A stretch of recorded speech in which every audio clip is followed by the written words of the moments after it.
Hey everyone, this is Ed K. Smith from Online Impact here with my co-host Lois K. Smith from Career Wisdom.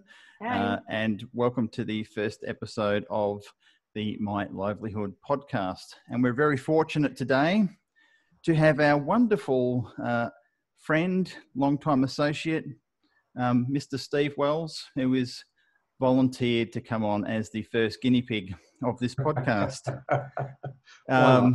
Why not? And a little bit of a background, Steve is a psychologist and an international speaker and presenter on energy techniques, and we'll go into what that is, teaching practitioners and everyday people on how to lower their anxiety as well as break through performance barriers, how to work through issues about reaching their goals when they're stuck, things like that. So sort of around the mental state of how we are as human beings generally. So welcome, Mr. Wells, to the first episode.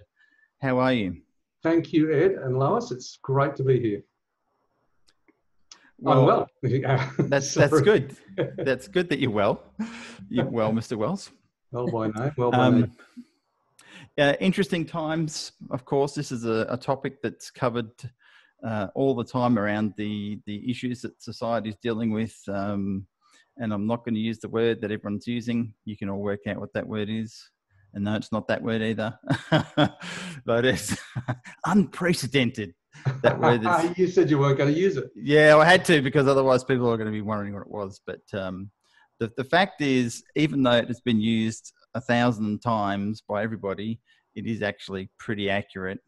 I don't think we have seen anything like this, and certainly not in our lifetimes. But yeah, there's a lot of issues that people are dealing with and trying to work through.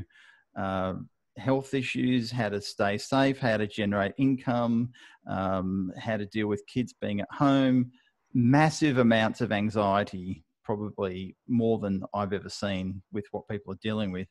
And we thought, I think more than any of the other things we're going to have on this podcast series, this is probably one of the most important subjects in actually helping people deal with all these stresses that are being placed on them. So give us a bit more of an in-depth background of what you've been doing in your career over the last 20 plus years, and more of an idea for someone who doesn't know what energy techniques are, or tapping, or SET or EFT, any of those things, please, mate. No worries. Okay, well, I was born at an early age in the middle of nowhere. Yeah, as we are, we're all psychologists. You go back to childhood, right?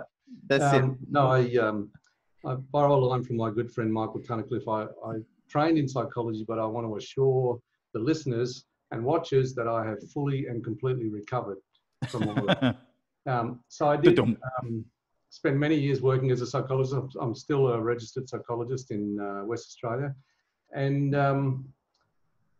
then after many years, I discovered this new field called energy psychology, and these techniques like tapping on acupressure points on the body, which if you told me I would be doing that as a way of helping people to get over anxiety and stress and phobias and achieve their goals, I would have said you're crazy.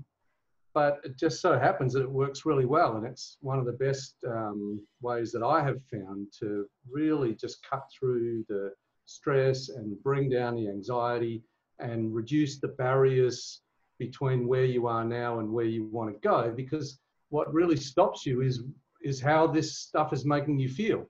And you know, I think the biggest issue you said right now is that the whole world is full of feeling scared, feeling fear, feeling anxious, feeling worried, you know, and there's also a fair bit of sadness and grief out there as well, and probably some more of that to come. The challenge for us is, how do we deal with that, and how do we find a way to move forward? And it's all got to do with changing how we feel. Yeah. Being able to manage how we feel, you know. So that's what I like to do. It's kind of my life's business. Yeah. Lois is going to ask a question. I'm probably going to actually explain that Steve and Ed and I know each other from the speaking industry. And this is going back quite a long time, actually, because I was trying to think, Steve, when I came along to one of your workshops, because I managed to get booked for a conference in Sydney. And I remember Sasha was only small, and Ed and Sasha came along.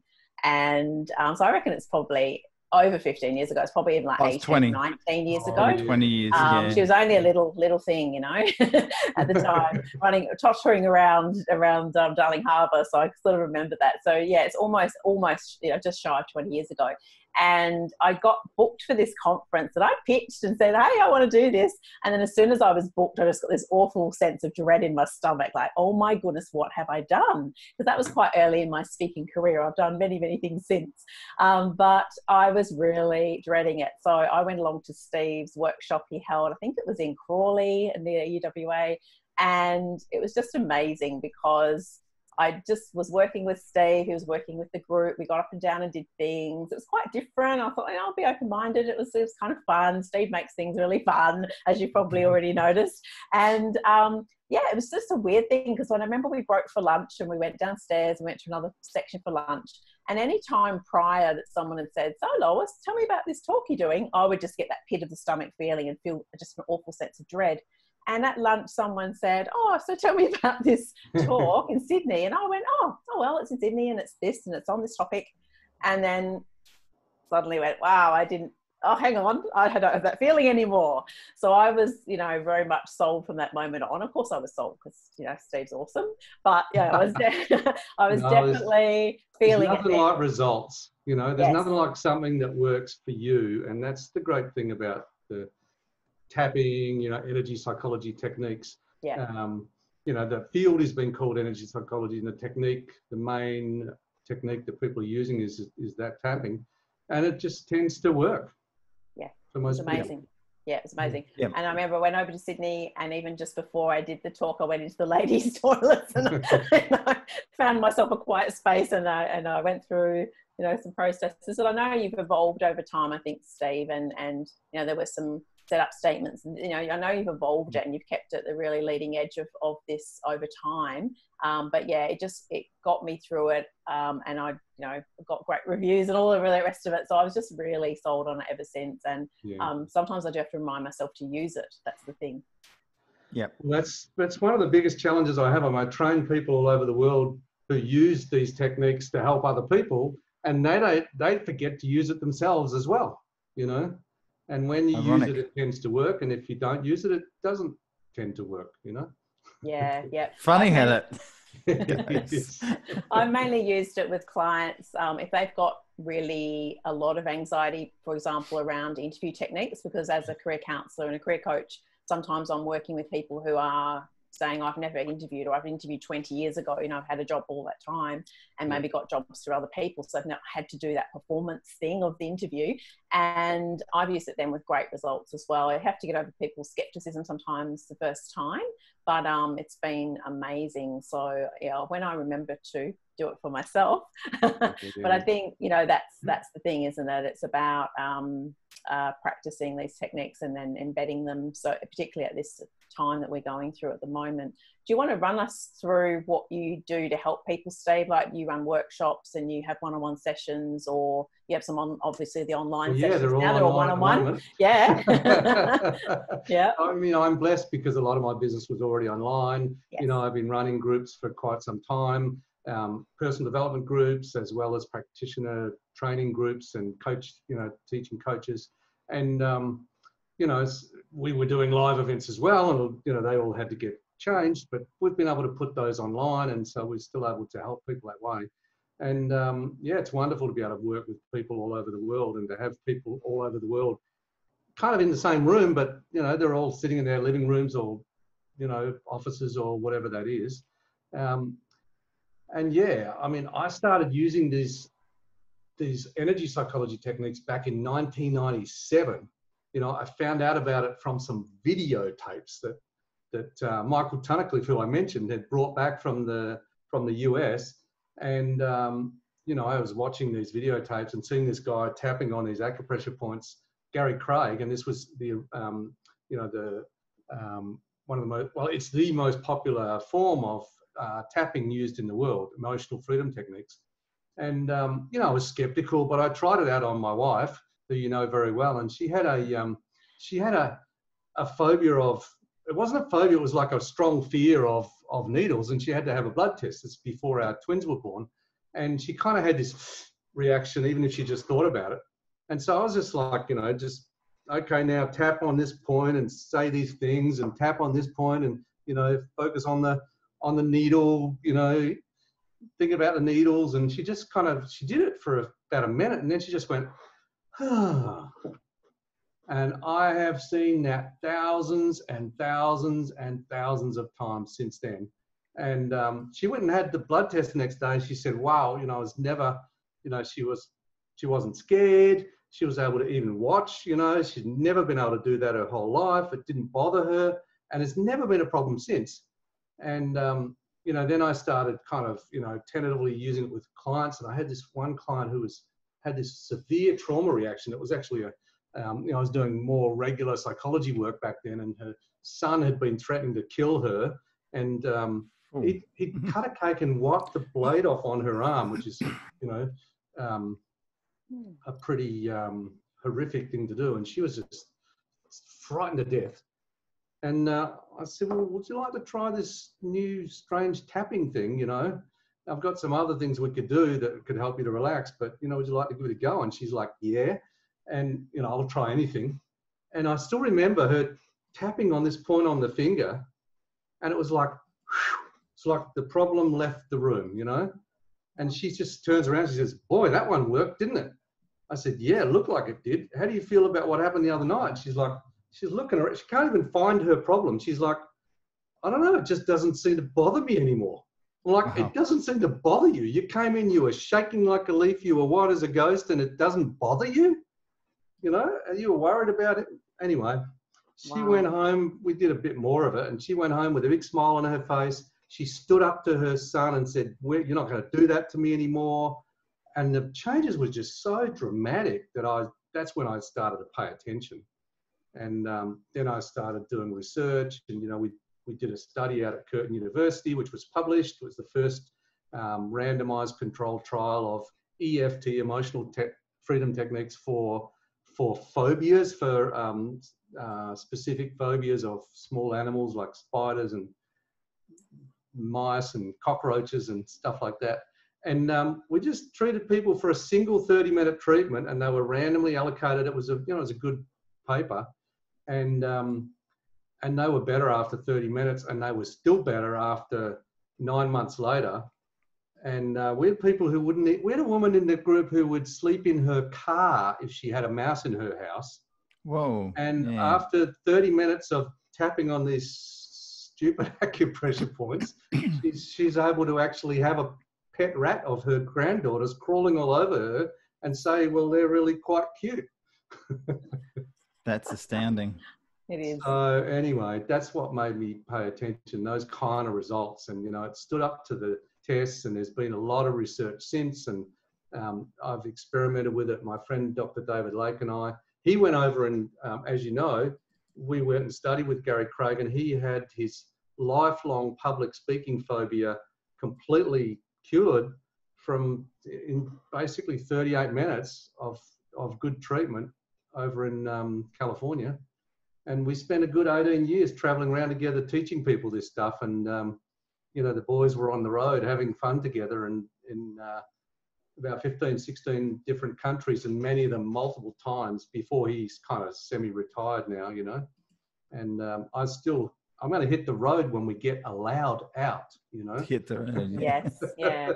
Now that was an awesome partnership, Steve. I know it still continues to this day, and that's amazing. Tell us a little bit about your business, and then I guess Ed and I might want to have a chat around maybe with some of the people that are listening who are self-employed or in business or have a portfolio career of a few different things, and then how we're all being affected in different ways and how we might be able to access what you do. Yeah, and I would love to be able to do that and just show people a bit of stuff they can use for themselves and where they can go and find out more. And you can get online and you can get a lot of this stuff for free, enough to really help you to settle down. My business is a multifaceted business because I like to do a lot of different things, and if I do anything for too long, I get a little bit bored. So I think, Lois, you would say that's kind of a Gemini thing or something like that. We share that trait. Ed would agree, and Louise, Steve's wife, who is a Libra like me, would agree. I've gone through various phases. In a previous life, I was working as a psychologist in schools and working with difficult behaviour and with emotionally disturbed kids. Then I was running programs for teachers, and then I left and set my own business up, got into the corporate world, ran a lot of corporate development programs. Initially, it was just corporate training, then some consulting work. Got into peak performance, started working with athletes, helping business people and business leaders to be able to get over whatever's blocking them from being able to perform. And yeah, now I do a kind of bit of this, a bit of that, and so on. It's still on, you know, I love the performance frame, although that can be very narrow the way some people define it. I see myself as helping people to not just achieve their goals and get over the blocks to achieving their goals, but actually work out what's really important to them and live their life based on their what I call their true values. Because there's no meaningful setting of goals without being clear what your values are. And, you know, it's one thing not to achieve your goals, but it's something worse not to live your values. So it's all about values for me and helping people to work out what they really want and then get through whatever's stopping them from getting that. So some examples, because we've had such a wide variety of how people have been affected. Some people have been affected by actually getting sick and getting the coronavirus, and that's terrible, and had maybe friends or family who have been affected by that. But in terms of business, there's people who have had their livelihoods completely and utterly shut down overnight, with very small options to pivot quickly. So if you're in that sort of position where you've got these massive stresses being thrown on you, how would you recommend people start dealing with that so they can actually be freed up to take positive action rather than just coming from a place of fear? Well, you've got to start with yourself because you're the one who's suffering, right? And if you try and do things from a place of anxiety or stress, you're not thinking straight and you're not going to make good decisions. You know, you can, if you know what to do and you know that you need to do it, you certainly can push through and feel the fear and do it anyway. But ultimately, you start with yourself and how you're feeling, because the biggest problem anything can cause you is how it makes you feel. If you can manage that, then you can manage the situation, you know? And yeah, no matter what it is, to be able to go through. And, you know, we are all going to have to deal with, you know, big stuff in our lives. And, you know, fortunately for most people, this isn't, you know, most people aren't going to die from this at this moment. It hasn't mutated to the, you know, to the extreme level. Most people who get coronavirus are going to get better from it. Most people are going to be still around after this thing is gone and or has become, you know, a managed entity. You know, there have been big things like this in the past, and they've ultimately, people have got through that. You know, the Spanish flu was 2 years pretty much, and then there was an end. So there's always going to be an end. But wherever you are, you've got to start with where you are, with you and how you're feeling. And the key is to actually be able to do something with those feelings.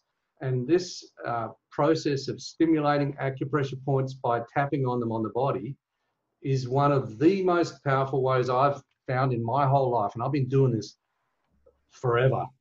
Since I was a teenager, I've been studying and learning this and wanting to, you know, mostly to fix myself, you know.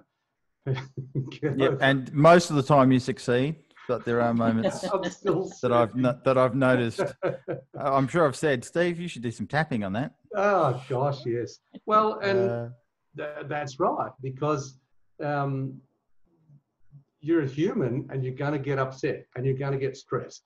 And you know, there's a lot of people saying, "Oh no, don't get stressed because it'll kill you." Well, actually, that's not true. The belief that stress will kill you is more deadly than the stress itself.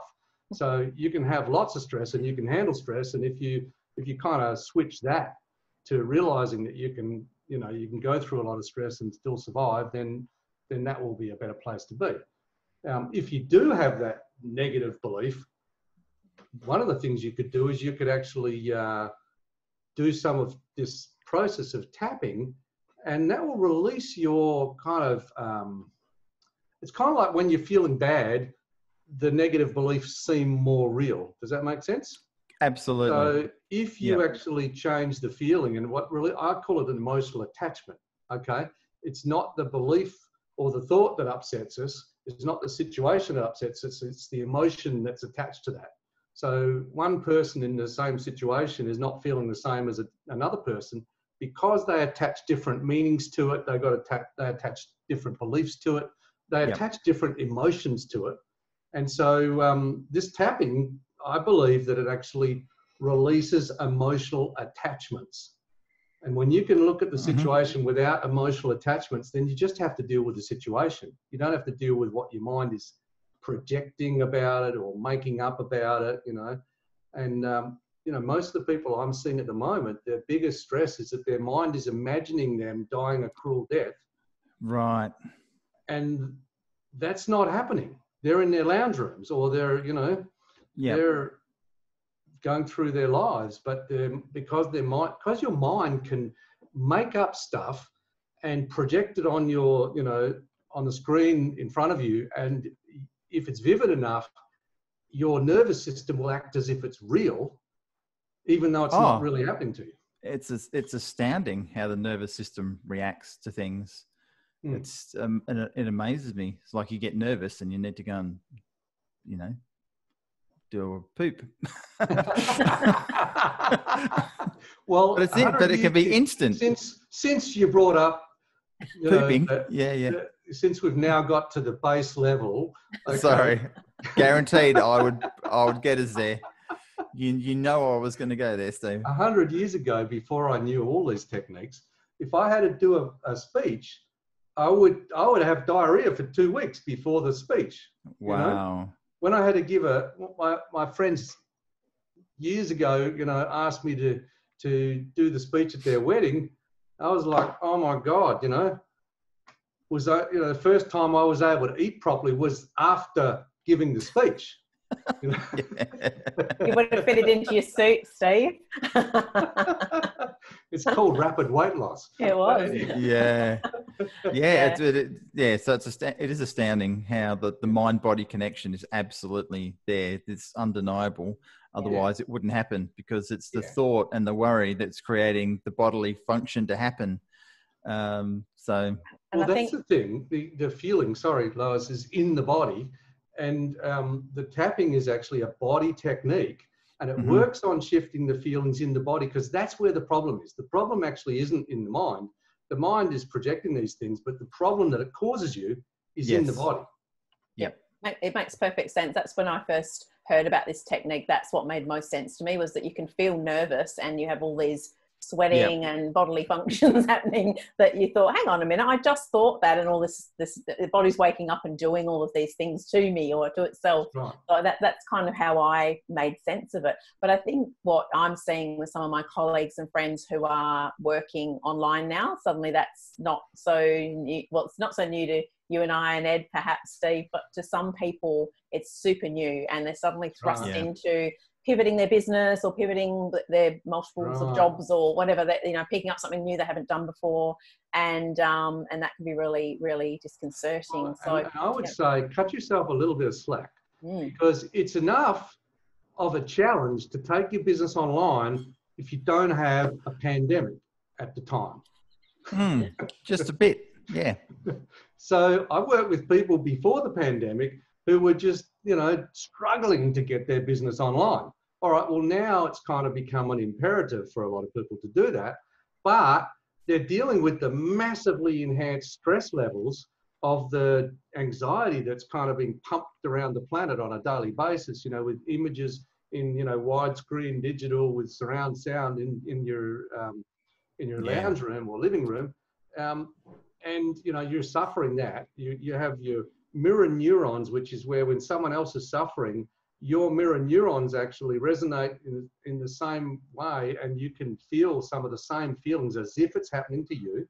So if you see too much of that and you don't have a way to protect yourself, you're going to suffer. All that's going on, and you want to get yourself to work, you know? Yeah. And the kids are at home wanting your attention, and the dog's barking while you're on the phone calls, things you didn't have to deal with. So, well, yeah, funnily it enough, is. those things aren't as big an issue as you think, because when I started my business, I was working from home, and then we had the twins, you know, were there, and often the kids, it's funny because I would have clients coming into my office at that time, and the kids would be crying, and I would hear it, but the clients wouldn't, you know. And you do something online and the dogs might be barking, but it doesn't usually bother the people on the other end so much. It's the fact that you get bothered. So it's always about managing your own reaction. So can we actually run through, because we've talked about it and you've done some slight demonstrations of what it is, but let's run through a scenario of how to actually use tapping and do a working version of what to do, if that's okay with you. Sure. Okay. How do you want to do it? You want to give me a problem and we can do it? Yep, and we'll all do it. We'll follow your lead. So, okay, I've just had my job taken away from me. I'm now working from, or trying to do something at home and trying to generate some income, feeling stressed. That probably covers pretty much everything. So the main thing is, first of all, to notice that you're upset. And then you want to have a process like tapping, or, you know, there's other processes you can use as well. It just happens that this one works spectacularly for most people with anxiety and stress. So first you would notice you're upset. Now, in your case, you might have a feeling in your chest, or you might just be, you know, having all these thoughts that are just going through your head, or, you know, doom and gloom images, or whatever it is. Just notice it. And then just take 2 fingers and start tapping at the start of the eyebrow on either side. So if you just go to the middle and then go towards one side, could be this side, could be this side, doesn't really matter which side. So we're allowed to touch our face during this, Steve. Yeah, this is now. We wash our hands. So do not touch your face unless you have washed your hands for 20 minutes, which I have done. 20 minutes? 20 minutes of washing your hands, and then you'll be really clean. Okay. 20 and there's no way those coronaviruses are going to get you. I'm not coming to your place even after it's all over. All right. I don't have to wash my hands for 20 minutes. Version, 20 seconds will be 20 seconds. Okay, good. We'll go for that version. All right, we're okay with that then. We've washed. I don't have any hands left. I've washed them that much, so that's all right. Yeah. Or you get your little hand sanitizer. Yep. And you put it on your hands. Or stick a rubber glove on your hand. And you then you can tap I've just got mine. You can see it. I had it down the side there. There are some points that are not on the face, so you don't have to tap your face and so on. But I'll just show you the main points. Start of the eyebrow, and you tap hard enough to feel it, not hard enough to hurt. And then at the edge of the temple, side of the eye. And so if you're focusing on a problem, you can just think about your problem or notice the feeling while you're tapping on the points, and then just let it do whatever it does and just notice how it changes. And then go under your eye and the top of your cheek, and under your nose in the hollow in the midline, and under your lip in the midline in the hollow under the lip. So I can see that working for you already, Ed. It's calming you down. Working for me too.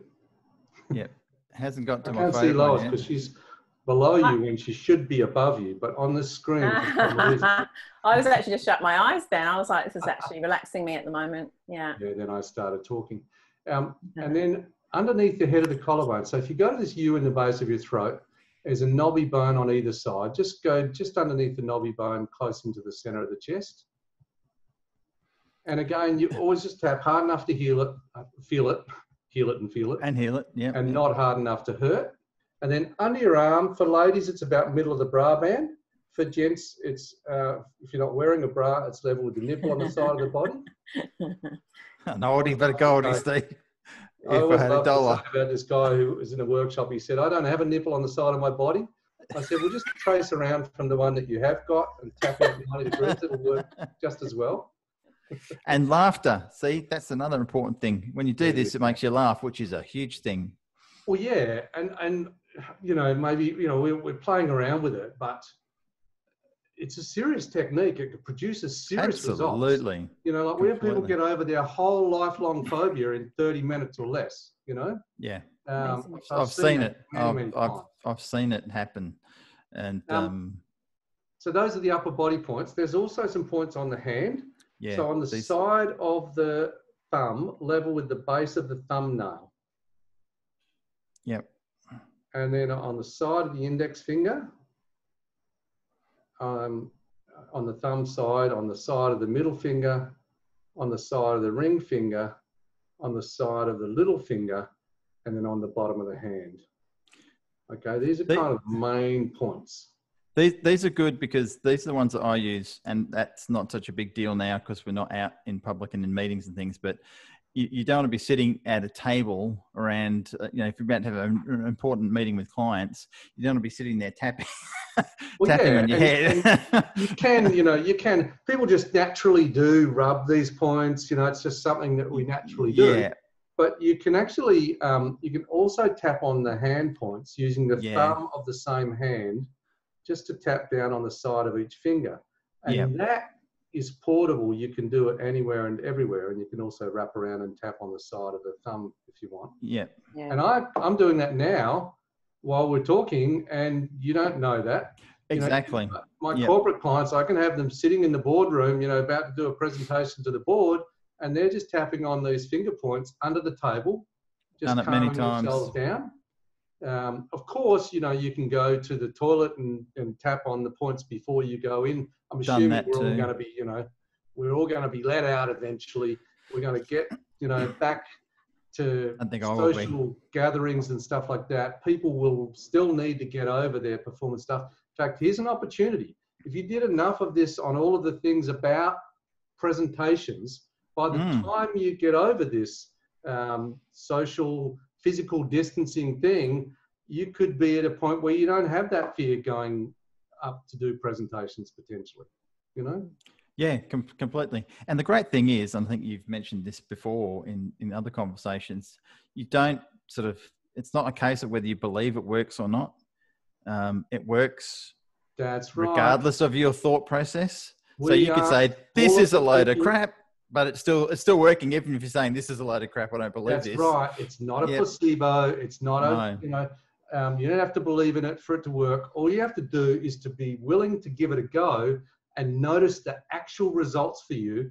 If you're going to give it a go, give it a decent go. Don't just do like one. No, absolutely. On each point, expect to be over your lifelong phobia in 2 minutes. But most people, after a few minutes of doing this, they're going to notice some kind of shifting in the way they're feeling. Definitely. And if you can get a bit of a shift, you can get a big shift potentially if you're willing to persist on all the different things about this that upset you, and all the maybe the times in the past when you had problems with performances. I'm talking about performance issue now, but same thing applies with any anxiety. Yeah, I think that's fantastic because this hasn't been talked about that much. I mean, there is, if you're in this circle, obviously in your space, and if you're already sort of tuned in to what this is, then you may follow other people who do it as well as Steve, and then you've got email newsletters and YouTube videos you watch. But there are some people who are probably watching this for the first time who may not know much about it or never heard about it at all. And it just can go, wow, this massive eye-opening experience. And I remember when I first saw it the first time, which was probably 20 years ago now, through you, it was quite astounding as to the effects that it had. And I'll say I use it all the time. For some reason with me... You still have that initial skepticism. And I think skepticism is good. Cynicism is the problem in the world. Skepticism is where you need proof, right? So you go, okay, show me the proof. Well, there have now been over 200 published studies on tapping, different types of tapping. Most of them are on EFT, as I mentioned, emotional freedom techniques, in I don't know how many countries. You can go online and find this out. You know, there's a group called the Association for Comprehensive Energy Psychology that I'm a part of. They have the research on their website. There have been, you know, large-scale studies done, conglomerations of where they put a whole bunch of studies together and work out, you know, how good the research is, called meta-analyses. You know, there's been more research on this now than a whole bunch of psychology that's well accepted. But it's still hard to get some of the cynics to look at it. Yes, you know? yes. But most people are not like that. They'll give something a go if they, you know, if there's an evidence base and you know, and it's simple and not going to hurt them. They'll go, okay, what's going to cost me? A few minutes of my time, you know. It's unlikely to do you any harm unless you bash too hard on your head. You know, as long as you don't poke your eye out and you just tap gently, you'll be fine. Yes. And so nothing ventured, nothing gained. So it's most certainly worth having a crack. And Steve, if some of the people watching this want to engage you to help them through some stuff that they're going through at the moment, or maybe even some breakthrough parts of their business, or you know, their livelihood, what they're doing or what they're transitioning to or pivoting to, what can they do? Okay, so one is stevewells.com.au, stevewells.com.au, and that's a bit more corporate oriented. If you want to find out more about the tapping and the techniques, our website that we set up originally with Dr. David Lake is EFTdownunder.com. EFTdownunder.com stands for Emotional Freedom Techniques, downunder.com. And we've also put our variation to that approach on there. And I've also discovered a new approach I call intention tapping, which is process of using intention to invoke your unconscious mind to get that involved in the process as well. It's something we could talk about another time probably. Amazing. But it's really working fantastically. Yeah. That's awesome. We'll put links when we post this on social to your websites. And they can go there and they can get diagram of the points and stuff like that. Because when you're first learning it, you start thinking, oh, what were those points again? Yeah. Little do you know, you don't even have to remember all of them. If you only remember a few of them, you can still get results. Yeah, you've got some great videos on there that people can access on those websites. So that's cool. Anything else you want to follow up with, Steve? But I think in terms of our first guest on the first episode of My Livelihood podcast, I think it's a critical one to help people work forward into what they want to do and what they want to achieve and things they've got to overcome in these very interesting times that we have. Yeah. Well, if I can say, you know, like, there's a lot of people questioning, you know, they're questioning a lot of things at the moment. There's a lot of uncertainty, of course, but there's also a lot of questioning. And some of that questioning is good, you know, like what's really important, what really matters, you know, was what I thought was important before, is that going to be as important in the future? I think those are all good things to come from this. Yeah. But the first thing has got to be that you and your mental, emotional, physical health has got to be the starting point, because that's got to be the number one. So if you start with yourself and work on, you know, tapping is the only technique. There are many techniques out there. There's mind techniques, there's body techniques. Use yoga or whatever you like, exercise, you know, to get yourself into a point where you can start to think more clearly and make actions based on, you know, clarity rather than confusion. Yeah, agree, Steve. And I think even a combination, and maybe now that people have perhaps don't have as much commute time, they can start doing a lot more of those things and you know, making it part of their day and their routine to keep sane and keep well and healthy. So, fantastic. I think a lot of people are going to be tapping in the future of, I don't want to be back in this office with all these people. I want to be back at home, but now there's no excuse. I have to, I have to stay in this horrible Dilbert cube that I'm in. It was much more fun working at home. So it's funny. There's always something. There's always something that people. Fair enough. Some of those things should be questioned. Yeah. This is it. All right. Well, thank you, mate. It was a pleasure having you on the first episode. And if anyone's got any questions, there'll be contact details so they can get in touch with Steve. And he's also on LinkedIn as well. So connect with Steve and start following what he does. It's amazing stuff, life-changing, and helping a lot of people all the time, regardless of the challenging times we're in now, but all the time, before, now, and in the future. So thanks, mate, for coming on. Thank you. Thanks, Steve. It's always a great pleasure chatting with you guys. Yeah. All right. Well, stay safe, everyone, and we'll catch you all on the flip side. Bye for now. Bye.